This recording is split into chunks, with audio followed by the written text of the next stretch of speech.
Hi hello అందరికి నమస్తే, welcome to our channel. నా పేరు రవీందర్. హీరో రామ్ చరణ్ అయ్యప్పమాల ధరించారు. మరి అయ్యప్పమాల ధరించినప్పుడు హిందువుల మనోభావాలు దెబ్బతీయకూడదు, కానీ హిందువుల మనోభావాలు దెబ్బతీశారని చెప్పి రంగారెడ్డి జిల్లా డిస్టిక్ అడ్వకేట్స్ ఎవరైతే ఉంటారో అందులో అయ్యప్పమాల వేసుకున్న వాళ్ళు కూడా ఉన్నారు. వాళ్ళంతా మరి వెంటనే రామ్ చరణ్ క్షమాపణ చెప్పాలి హిందువులకు అని చెప్పి వాళ్ళు డిమాండ్ చేస్తూ ఉన్నారు. ఇంతకు వాళ్ళు ఏం మాట్లాడారు, మరి రామ్ చరణ్ ఏం తప్పు చేశారనే దానికి సంబంధించి ఒకసారి మీకు వినిపించే ప్రయత్నం చేస్తాను.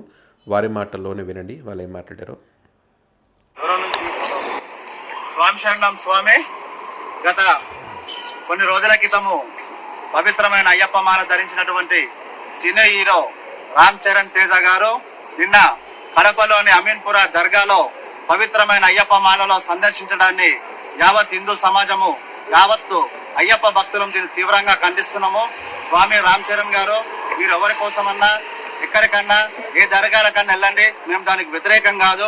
దయచేసి పవిత్రమైన అయ్యప్ప మాల ధరించి ఈ రకమైన హిందువుల మనోభావాలు దెబ్బతీయడం ఇది క్షమించడానికి నేరము.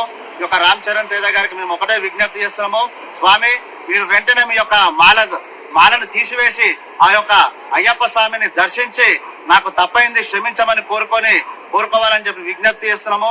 అదే విధంగా ఇష్టం వచ్చినట్టు దర్గాలను, సమాధులను సందర్శించి మా యొక్క 18 మెట్లు 18వ పడి ఎత్తి దాన్ని అపవిత్రం చేయవద్దని చెప్పి తెలియజేస్తూ వెంటనే మీ యొక్క మాలను తొలగించి ఈ యొక్క అయ్యప్ప భక్తులకు, హిందూ సమాజానికి క్షమాపణ చెప్పాలని చెప్పి, లేకపోతే మాత్రము పెద్ద ఎత్తున తీవ్రంగా ఉద్యమిస్తామని తెలియజే.